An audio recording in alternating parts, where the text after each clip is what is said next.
These two idiots acting like they never seen a cat before. She comes by like every day. You live with two cats. She's always got something hanging out of her mouth like a mouse or something. She gets fed because I know the lady who feeds her. Hi everybody, welcome to the show. Today is episode 141. We will be planning October projects. There's only one. And if you're here, you should know what that is. New hair, who dis? I got my hair chopped. All of this undercut was getting too much for me to handle. And she cut this shorter too. But I have like a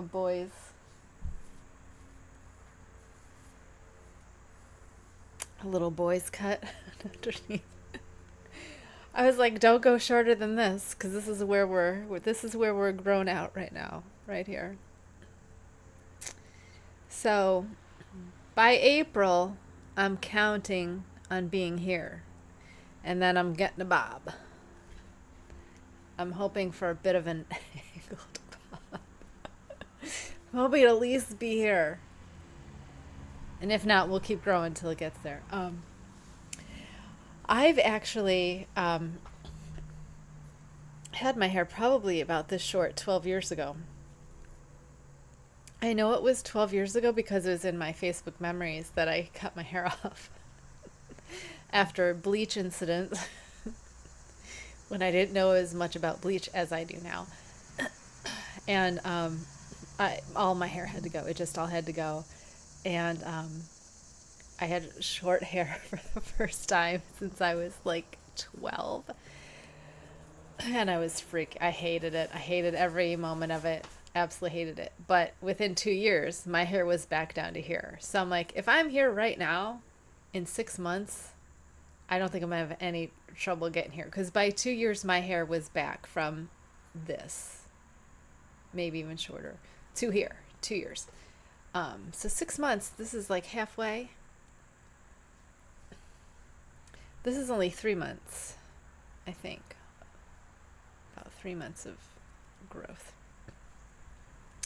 I'll have to find out like the last time I cut it because I don't remember. But I have so much hair and it grows so fast. Much to my dismay, I do not have enough gray in it. I was like, can you tell me about how much gray? And she said, you got the ring, so it's growing around the front and the back and like all here. And then this is still dark brown. I'm like, oh. I was hoping I'd get like a cool stripe. You know, I'd be one of those lucky ones that gets a stripe in the, I mean, I guess I could bleach a stripe in the front, but I don't want to. You know, bleach it and then turn it gray. But maybe I will, who knows. But I was hoping I'd be one of those. Oh, God, those are so cool. So I'm not that much gray at all. It just looks like I'm a lot because a lot of it's here. This is all the hair I have. And she said it's coming in around like in a ring. So that was fun to find out. I have this weird thing where I don't go to like high-end salons. I got bit on the face by a mosquito yesterday. And the whole side of my face is itchy. I think I got bit down. I don't remember. I slapped it.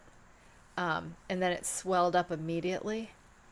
And I've just been scratching my whole face, so it's all bumpy. So anyway, what I was saying. I don't like going to high-end. I used to go to high-end salons when I was younger. When I like cared about my hair. And my hair never seemed to get any better, and I had bad haircuts. Like, where I'd come home and, like, the edges weren't even, I was like, why am I paying all this money for, what am I getting, right? So then I decided I was just going to grow my hair out and just be done with being, I don't know, fashionable. And I dyed my hair black and just let it grow. And since the box dye, since then, I go to like the budget cuts, like whatever whatever place has the discount haircuts, because you don't have to have an appointment. You can go whenever you want, and no one tries to sell you any crap. And I'm the type of person, when I decide I want my haircut, I want it cut right then. Like, I don't want to wait. I want it cut right then.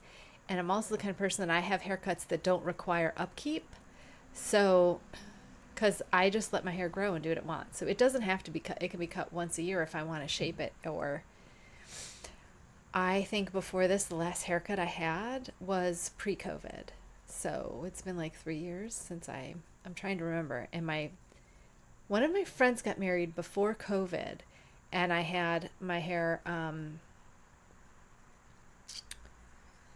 highlighted. And so that's probably the last time I had it cut, I think. I'm not quite sure, but pre-COVID is my last haircut. So, pretty sure. So I went in, and it was real hard for me to explain to her what I wanted, because it's weird, right? But I'm super happy with it. And the lady was real nice. So yeah, new haircut. I haven't decided what I'm going to do for color then, because I was hoping I was more gray, because then my plan is to just let it go, stay the natural color, and use toner to tone to make my brown more neutral, cool toned, to get any of the warmer browns out. So you just use a toner like you do, like you can use purple shampoo like you do for blonde. I actually noticed that happening when my hair was really long, and I used a purple mask. Oh, it was a great mask I got on Amazon. And when I was rinsing it out, I realized as it was rinsing, because my hair was down to my thigh, so I'm rinsing it over my head with a, shower thing, and I'm got it like this, like it's down like this, and I'm like, where'd my brown go? Like, my brown was lighter too, and when it dried, it was ashier. It was like the whole, all of it was ashier, and I was like, oh, that looks really nice.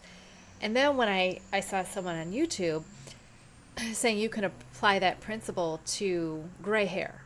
So when your hair has gone gray, if you're still brown, or whatever color you are, I guess, if you tone it to lighten it, it keeps the gray from getting brassy, and it'll tone down your other colors so they look more like highlights, which is what I was doing the bleaching for in the first place, was to disguise my gray highlights. But now I'm like, if they can just be highlights, that's cool. I'll just get more serious about my toner. But I would like to meet a colorist to help me do that. Get me on the track, and then I'll do it myself. Once I learn, I can do it myself. Anyway, I'm just in love with this hair, because if you saw last week, the back was getting unruly, and I have sensory issues with this hair back here. That I know when I'm at the point where it's gonna grow out, I want it has to grow with this, or it's gonna drive me nuts. So I absolutely love that it's. Plus, I'm gonna be wearing hats all winter anyway, so all you're gonna see is this hair on the side, and my husband called me emo. He said I look emo, and I was like, I'm not quite sure what that means. A little too old to get the emo. I'm not quite sure what emo is in relation to goth, which I've been since like 1993, whenever I heard Typo Negative for the first time. Bloody Kisses, whatever that came out that summer or fall. Was it 92 or 93? Oh my God. It's a million years ago. Anyway. Let's get started. I'm not wearing anything knit related today. I also have some more medical news. I'll talk to you at the end about uh and that's why I'm not dressed today. I'm so exhausted. Anyway, so we'll start with whips, I guess. Oh, goodness. I have the House Judiciary hearings on in the background. Well, now they're muted for the show, but I've been watching them this weekend. This is my harvest. If you were here last week, you're like, where did the arms go? Exactly. I told you I was probably going to redo it, and I did. And this is actually a different yarn. This is Baracco Vintage in black. And Baracco Vintage is... You're going to be amazed that I'm using this. And I hate it. 42% acrylic, 52% acrylic, 40% wool, 8% nylon. It is only 40% wool. However, as an acrylic, it's very soft. It's very slippery, which is, I love wool because it's grippy. So it's slippery, it splits. Not my favorite. But I had bought this before I knew better. And when I wanted to make the Zephyr, someone had... actually, this yarn is one of the reasons why I don't like Baracco so much. In the projects of Baracco, one of the people had used this and had said, this yarn is perfect for this project. And that was for the Zephyr. I'll link it below if you're interested to that one. It's constructed similarly to this. And I was like, oh, really? Because I don't know what yarn I was using. Was I even using a yarn? I'm not sure. I had a yarn yet. So I was like, oh, I'll just buy that. Whatever. And I did, and then it came, and I touched it, and I was like, ooh, yuck, yuck, yuck, yuck. And, however, I know acrylic nylon, only 40% wool, so that's 60% everything else. So this is, I'm making a bigger size. So I'm making the medium, I think. There's XS, S, SM, and medium, and I'm going with the medium. And here's why I switched completely, because I knew I was going to make two of these. I knew I was going to make a bigger one, and I knew I was going to make a smaller one. Hopefully. I'm making the bigger one because that should give me an idea of where I need to split for sleeves and how many rows I need to have before then. And I'm hoping this doesn't work out to be that size, because if this is an acrylic nylon, I cannot imagine I'm going to get a lot of stretch out of this when it's done, and I'm going to have to be real careful not to heat set. I mean, I'm not going to put it in the dryer anyway. So this won't ever see heat enough to block it. So this will be... it's working up to be like most acrylics. It's what you make it. It's exactly what you make it. It's just exactly. I had to start over twice. What I ended up doing is splitting. Okay, the way it's constructed is in one piece, so then it goes around your back. But then that means that you start on the provisional cast on right like here, which is really noticeable. So what I did instead is I cut it in half, and I made the provisional like a back seam at the neck, so no one's going to see it. So I actually have this half done, and then this is the front that will continue on the whole way around. I did slip the first stitch on the right side. Yeah. Yeah, so my right side edge will have a pretty edge going down. Just slip it. I just slipped. I didn't like the other thing I did, so I had really easy.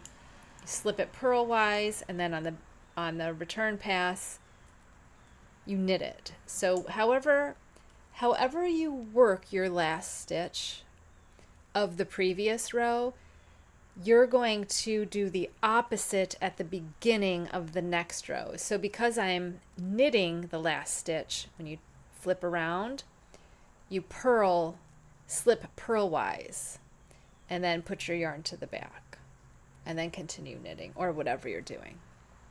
That's how you get a nice. So if you have to put edges on, if you're doing something weird and you have to put edges on, it won't be noticeable that you're putting edges on, because it's going to be held out away from the work anyway. You won't see. I would show you, but it's black yarn, you're not going to see it.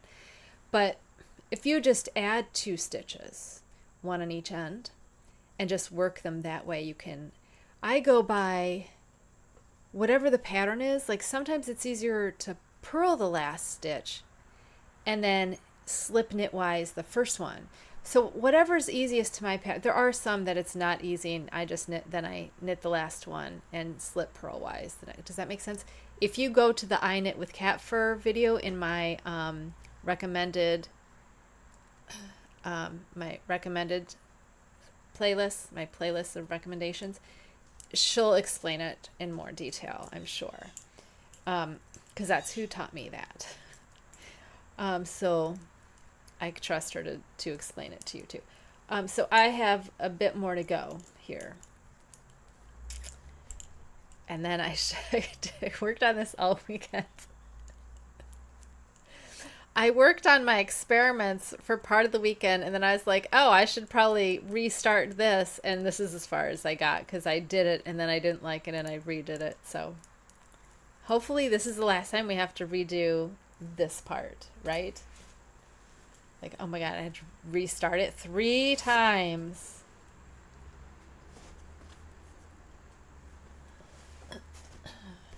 Next is my experiments. Oh, no, we have not done anything. Where is it? Those are all the other ones. So we're starting with the blue. How far did I get? Oh, I got one. I got one side done. So this is what I did last weekend. I got one side done.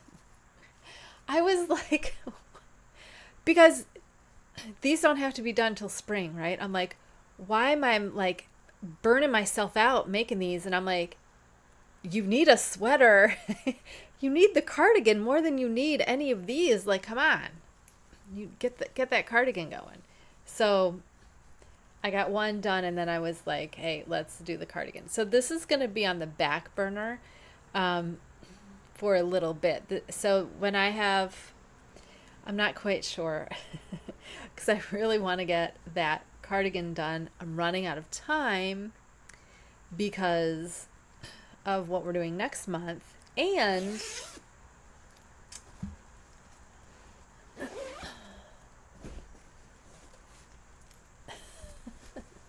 oh, I should mention, these are Allegheny Fiber Arts bags. These are great bags. I really like these. My only complaint is the dinky.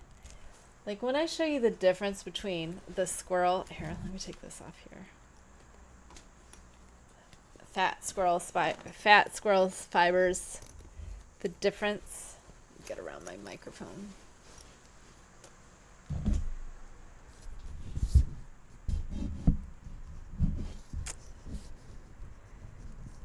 Okay, you see this right here, right? You see this is giant. I can pull this. Can you see this one? No. Okay, I'll bring it over here. Just trying to get my face out of the way. Do you see this? Let's go this way. My camera is off a little bit today. See this little dinky one? That is like the size of my fingernail.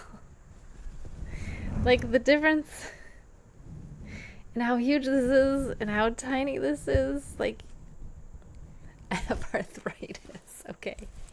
getting something this small and trying to... It hurts so much. I have a new cast on. And I'm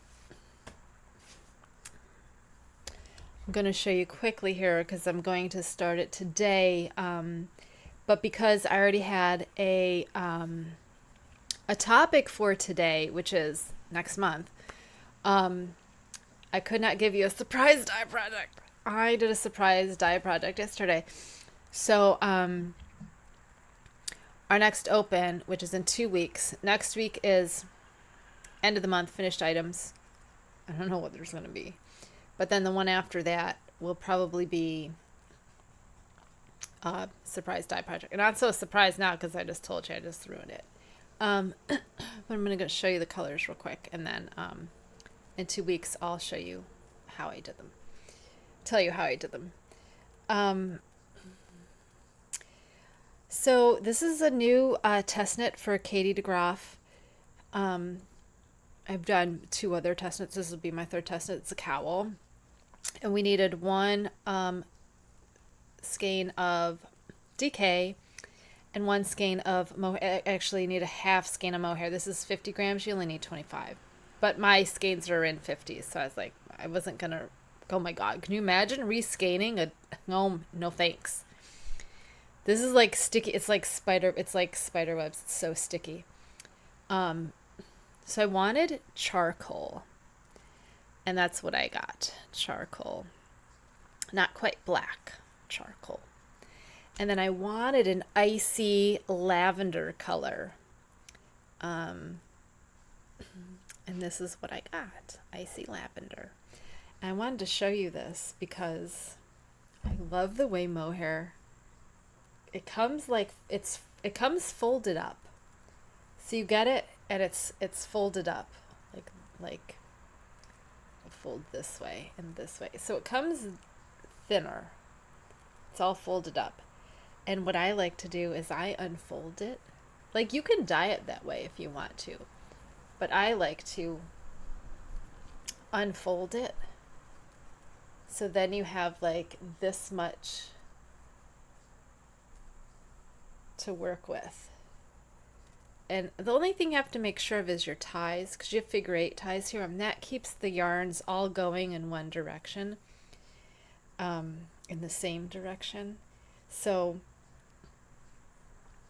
it's not this wide when you get it. It's not this wide. It's like, see, I can see this is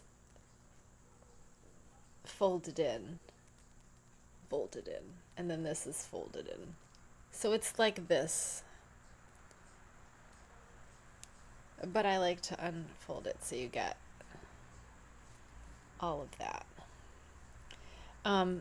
So yeah, I wanted an icy lavender purple and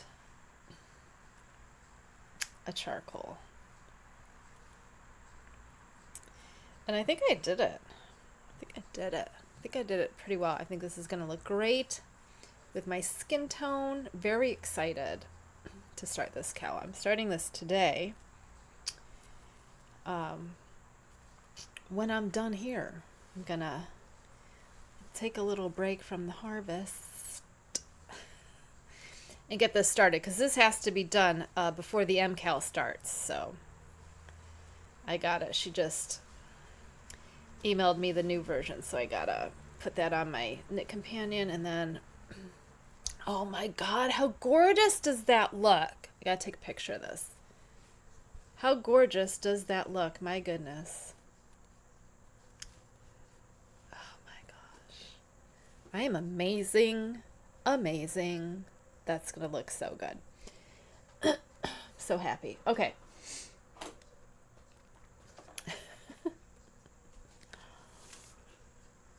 I don't remember what I was saying before. I'm sorry. I'll try to edit out so you don't know that you missed anything. Oh, Squishy Mail. Oh, I know what I was saying. I remember I was saying that, because I was talking about the bag, the hole here is too small to put anything in it, to put anything through it. Even her own thing that it comes with this thing, will not fit in it.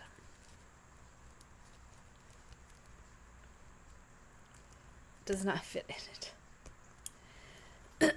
So my only complaint about this bag is this tiny zipper pull. It's minuscule. Minuscule. It's like just bigger than the back of your, you know, those fancy pants. Do they even make those anymore? It looks like a teardrop. And you're like, why is this the tiniest, most unreliable zipper for pants? That was women's fashion in the 90s, so I'm not sure if it's made any differently now. What I love about her bags is that she puts a separator in it. It goes down almost all the way, so you can still get underneath or around it. I like when I have two projects to put.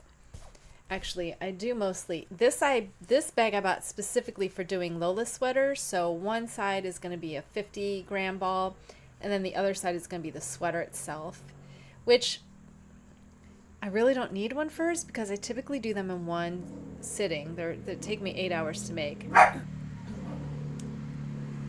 Guys, it's a scooter. Shut up. So what I like about this is you can put, you know, you can fit a whole 100-gram cake in here on the other side, and then your whole other project here.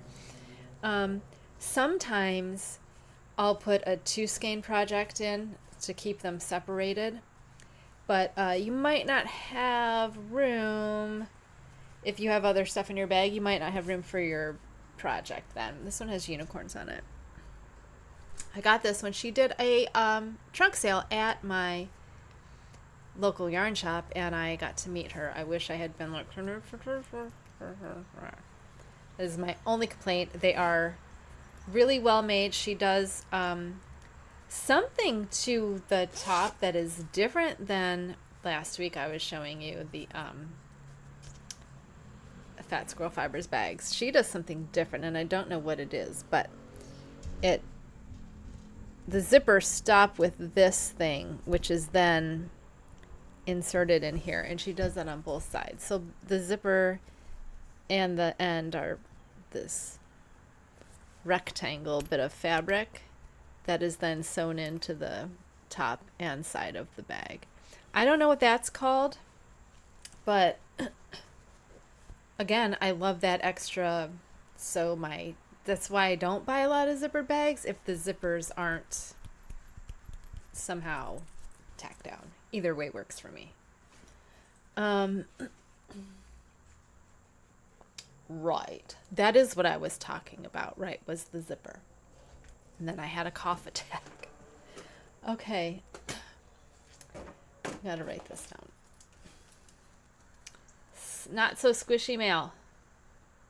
I totally forgot that last week that my bag would have counted as squishy mail, and then I showed it to you right after I said I don't have any squishy mail. This is Knit Keeper cords. I've shown you this twice before. These are Knit Keeper cords. This is the clothing set from The Blue U. TheBlueU.com. This is clothing set is 1 at 60 inches and 2 at 30. So you have 230 for your arms and 160 for the body of your sweater. And what these do is, if you haven't heard of these before, I'll assume you have, but if you haven't, you take this, here's a 30, maybe, yeah, 30. I should just have a pair of needles just hanging around. And so you're working on your sweater, right? And you're coming to your sleeves, your sleeve stitches. And they always say, like, put on live put the live stitches on like spare yarn or something, or something, whatever. What you do here is you take the tip and you put it on the tip of your needle and you really cram it down there and then pull back, and you don't want any resistance. And if you cannot get them on and you are using, yeah, this went on a 5. This is going on a 5. Fine. If you're having trouble and you're using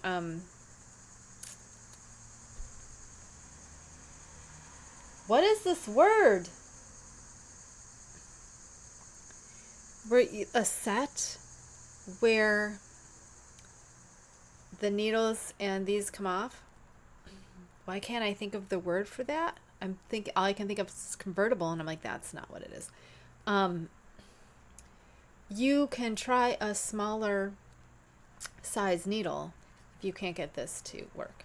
So then when it's on, you can't go bigger, obviously, or stretch your stitches out, but you can go to a smaller size to get them off if you have trouble getting this on. I don't have trouble getting these on. And I find they work better on bigger needles. You just have to push them more up on the small needles. So then you just take the live stitches and you just transfer like this. And then when you have all the live stitches on there, you just take your nail and you just pop it. Pop and lock, fool. You just pop it like that. And then what I do is I just tie the ends like this. Not rough, just like that. And then your sleeve stitches will be on this, so you can try it on. You don't have to worry about anything. And then when you're ready to put them on, you do the exact same thing. You pop it on, slide them over, and then you're not like digging off off some random piece of string. I love these so much. And the guy that owns the store, I guess, I don't remember what his name is, but on my second purchase, he was like, "Oh, you're a returning customer. Thanks so much for coming back." On my invoice, the packing slip, and I'm like, "Oh my God, he noticed." So then when I was going for a third one, you'll notice these are gray. If you remember, my other ones were black. I bought a third set, and it said black was sold out, and I was like, I probably could message him and see, is black really sold out? Probably not. But I was like, oh, there's gray. Gray's fine. I don't mind a gray. So I put in the note, there's a note, and I was like, if you notice, this is my third time purchasing this same thing. And I'm like, I've yet to finish a sweater and the other two are still in use. So he sent me by my invoice. He goes, "You got gray this time." I was hoping he'd give me makeup, just like handwrite, like a customer loyalty card, like you buy 6, get 1 free. I was hoping for that kind of a joke. Because good Lord, if I need 6 of them. Right? I'm going to put it in here because it is I bought it for the harvest specifically. Which is why I took a break on that one, because I was like, there's nothing to put the sleeves on. Anyway. One other thing to discuss with you about something that I have recommended, that I have to pull my recommendation. And I hate this, and I want to show you guys what's happening. And I'm bummed because these are some of my absolute favorites. Absolute favorite stitch markers. I'm talking about Heidi and Lana. If you've used them, I wonder if you've had these same problems as me, because I was under the impression, I thought I read it in there, that their beads were made of glass and that the metal would not tarnish or something. There it is.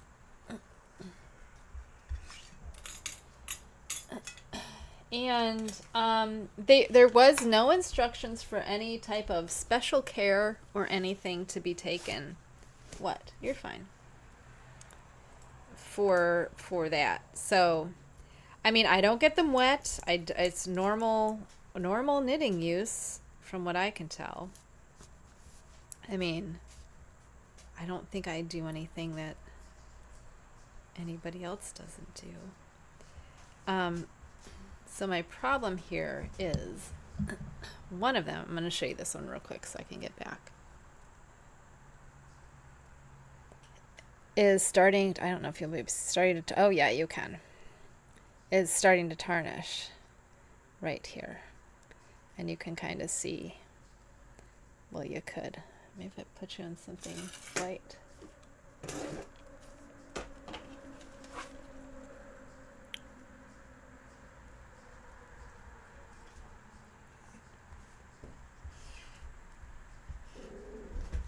No.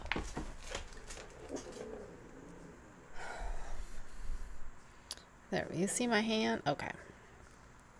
I guess it won't show you.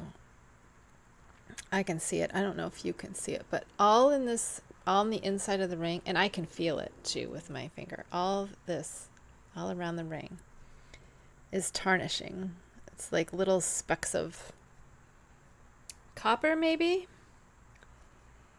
And even worse, I can show you, these are not glass beads because that cover is coming off and that is plastic. And this one too, that chipped right off, and that is a plastic bead. As far as I can tell, that is plastic. So obviously these aren't as long lasting as I thought they were. And they're rather expensive too. It's like $2 a piece because it's $10 per set. So you get 5 in a set. So that's $2, which I think is completely fine because of the what I imagine is now I've had those blue ones longer, so I have not noticed any. Plus, I've been using them exclusively until I got these. These are newer, but I just had a big part of it flake off, and I was like, "That's plastic." So, I loved these because they are snag free and they're still pretty. But I can't recommend them anymore. I will be removing all the links from my videos. Not that that's bringing them any money, but I don't like to, I don't like to recommend stuff as a good product if I don't use it, or I have now found that not my favorite did not live up to my expectations. I'm trying to remember how long I've had those, maybe a year. So that's not bad, but $10 is a lot. The green ones I've had, I think, I have not been using them the whole time because I typically use the light bulb markers more than anything. But for my, in the round, I use the light bulbs to count rows, but for in the round as I'm working, I use those stitch markers because they don't snag anything. They're not huge and bulky. They're pretty to look at. I'm upset that they're not holding up to wear at the price that they are. And I realize they are handmade. But I'm wondering how long are they only supposed to last a year? I don't know. Those are important questions.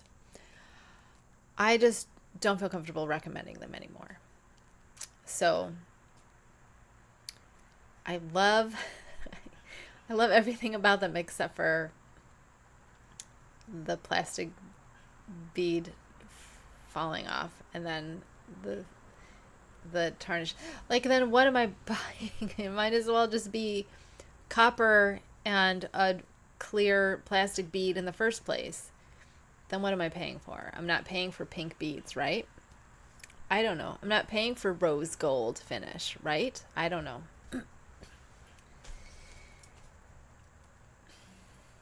But I like to be honest with you guys, so that's the first time I've ever had to, I think, pull my support from something. So let's talk about October projects.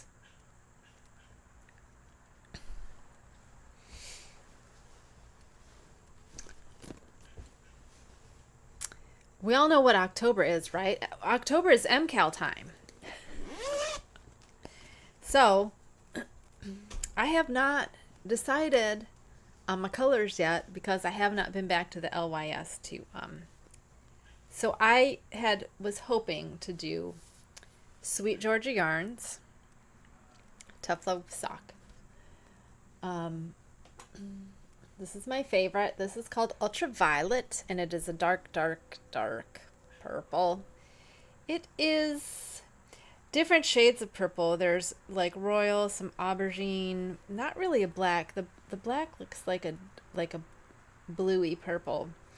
It is very dark, but still, like, I got this because I want to do this in every color. I want to have a blue like this.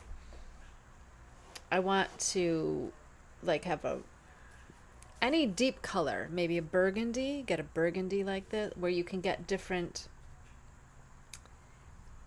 of the, I mean, I would probably dunk it, I'm assuming.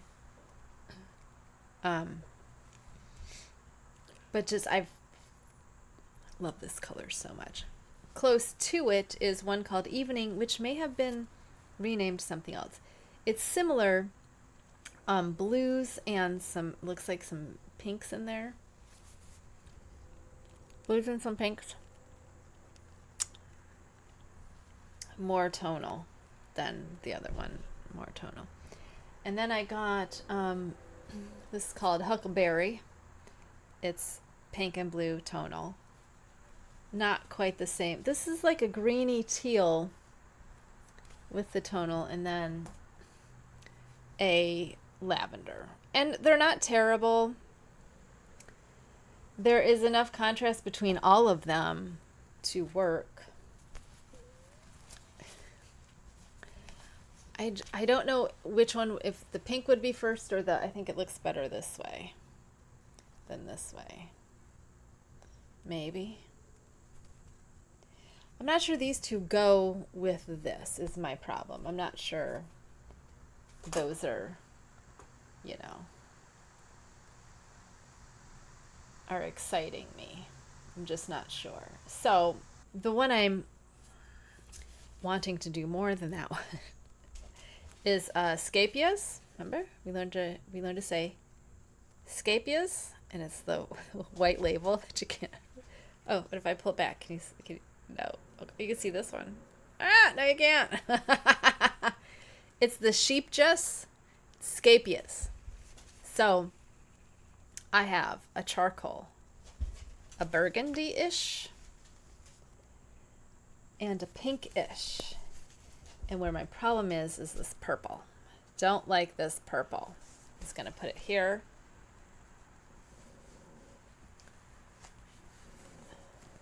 But I don't like it. It's throwing the whole thing off. So I was like, if I do this and maybe have another gray, so then I could have 2 grays and 2 pinks. That's what I'm thinking. But I need to go to the store and see. So I'm bringing all of them with me to the store, and I'm hoping someone there will have some ideas for me. Be like, what do I know? Because I knew they do take, you can do returns within so much time for store credit, But they do swap out, what do you call it?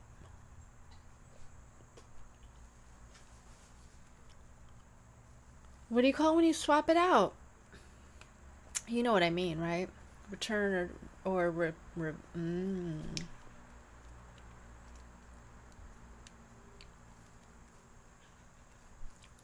It's gone. I don't know where the word went. I don't know what it is. I can't think of it.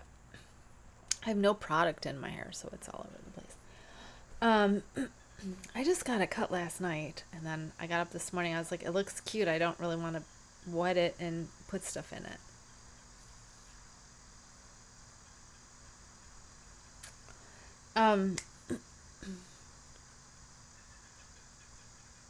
Right, so the Geogradient. That is going to take the whole month, right? Because we have 4... Where's it? We have 4 Thursdays. We get them on Thursdays, right? 4 clues. I haven't even bought the pattern yet because I'm like waiting till I have my yarn, because then like you buy the pattern, you start balling up the yarn. So yeah, it starts on the 5th, Thursday, which is my husband's birthday. So 5th, 12th, 9th, 26th will be the last clue. So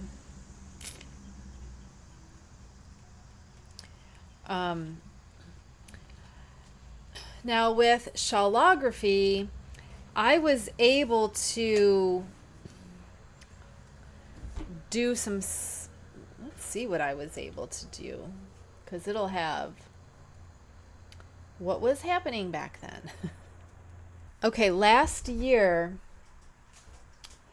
I finished the twists and turns November 3rd. Oh, I had finished a knit top before it started. And then a double layer hat right after. Okay, so I probably worked that double layer hat. That would make sense. I think that was my, it ended up too big. So that was my Cash Aaron double layer hat. So knitting around. And start with the pinhole, work up to your stitches, knitting around, decrease, then you're done. Then just sew it in. So that would make sense that I would have something easy to work on when I had a minute from the twists and turns. But I don't remember having that many minutes from the twists and turns, to be honest. But that was done 3 days later, so I don't think I did that hat in 3 days. I might have. I'm not sure. I don't recall it all. So for shawlography, that was for the last one. That was for twists and turns. So for shawlography, I finished November 8th. Oh, that is the only thing I did that month. This is my last finished project. Another double layer hat, October 26th. So that was done just before it started. And then one of my knit tops, November 12th. Okay. I probably had that knit top going. If that was 4 days later. Because it typically takes me 4 days to work through all that ribbing. So I don't think I got a lot done. I don't normally have time left over. Especially if I'm making mistakes. I don't have time left over for anything else. So I don't have any plan for anything. My test knit will be done the day before this starts. I'll either continue with my experiments if I have any time off, or I will do the harvest cardigan, depending on where I'm at in it. So I want to knock this test knit out quickly so I can get back to the harvest. That's what's happening next month. I don't know which yarn I'm going to pick. Do you have a favorite? Both of them are fine. Both of them will work as is. I'm not really worried about it, because even the one that's busier, the the Sweet Georgia yarns, that doesn't bother me. The busyness of those does not bother me because they're all like in the same family. They're all colors I like, so I don't, and if I wear it with something black, it won't be too busy for me. I'll give you a very small medical update. I don't think I talked to you about the doctor. I had a very bad experience with the doctor. I'm still not ready to talk about it. Basically, he's done trying to figure out what's wrong with me because apparently there's nothing wrong with me. Mind you, I've been suffering for 5 years. I've seen over a dozen doctors to try to figure out what is happening in my esophagus, in my chest, in my stomach.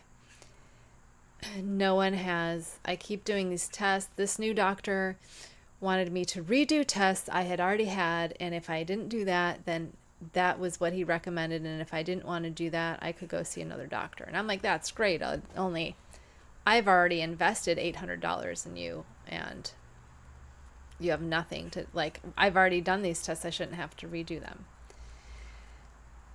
So that, along with some other things with him, I decided, thanks, no thanks. And then I started researching more because I thought, I still think we're on the wrong track. We're on the wrong track of what's wrong with me. If all of my tests are coming back negative, and this typically starts with me at night, why does it start at night? So I started researching my own thing. And I believe I have what is called LPR. And it's similar to GERD. So I found something that I don't know if it's a real thing. It's a diet that works to lower the fermentation in your gut. And it's supposed to make your entire digestive system work faster and better. I've been on it for 4 days. I have not had any symptoms yet. We decided I'm going to stay on the diet for 2 weeks to see if there's a difference. I'm already noticing a difference. I don't know if it's from the diet specifically. That's what I'm doing right now. That's why I'm not dressed in anything, because I was trying to figure out what I'm eating, because I have to make sure I'm falling asleep. I have no energy, so I gotta get serious with when I'm eating, what I'm eating, and trying to balance it so I have enough energy. Right now, I'm going to take a picture of this, and then I'm going to record the Dye Project episode that you'll see later. So, yeah, because I want to give you a Dye Project episode. So I'm going to do the Dye Project segment right now, and then you'll see that in a couple weeks when I do that episode. I'm so excited to give you a surprise Dye Project. I didn't think I was gonna, but this is one of the colors I was gonna work on this summer to get. I had a whole list, like icy purple, lavender, lilac, mauve, royal purple. I forget what other ones there were. But then I was gonna play with saturation so we could get this. This is a 0.2%, maybe. Don't hold me to that. I gotta go through the math, and I haven't done that yet. So that's what I'm gonna get ready for. What I love about this is I'll tell you later, but I'll show you, and then I'll tell you. The silk strands are lighter, and then the mohair strands are the darker purple. I just love this so much. This is gonna look so cool with the cowl that she designed. She's gonna die when she sees this. Anyway, I'm so excited. I forgot I was doing 2 episodes. Well, a segment, not the whole episode. So what did I say? Next week is finished items. I don't know if there will be. There's one, right? There's one. There may not be any more. But that's okay, because those experiments are probably all going to get done at the same time, right? They'll just boom, boom, boom, have like 5 projects finished. I don't know. Okay. What do I say? Take care of yourselves. I'll see you next week. Goodbye.